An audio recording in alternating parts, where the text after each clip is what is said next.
పేరు రాజారావయ్య, అవును సార్. మీ పేరు సాయమ్మమ్మ. ఎంతమంది పిల్లలమ్మా మీకు? 7 ఆడపిల్లలు సార్.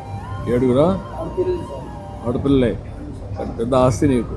నువ్వు మగపిల్లవాడు కావాలి, నీ ఆడపిల్లల్ని అన్నావు అంతేనా? అవును సార్. చాలా 7 మంది మంచి ఆస్తి నీకు.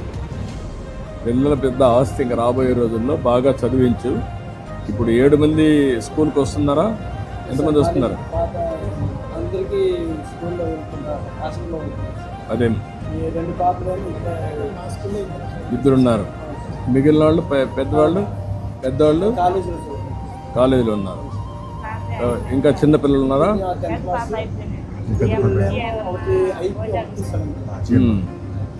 అందరూ చదువుతున్నారు సార్. అందరూ చదివిస్తున్నావు. వాళ్ళ తల్లి కొందరు వచ్చిందా నీకు? వచ్చింది సార్. 6 పడ్డాయి సార్. 6 మందికి వచ్చిందా? 90,000 వచ్చింది. అవును సార్. మరి నువ్వు ఆస్తే కదా పిల్లలు ఇప్పుడు, అవునా కాదా? అవును సార్. 6 మంది లేకపోతే నీకు రాదు కదా, డబ్బులు రాదు కదా.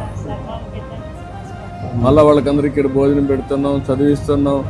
వాళ్ళు చదువుకొని పైకి వస్తే మీకు యూనిఫామ్, పుస్తకాలు చూసుకుంటారు. పెద్ద ఆస్తి.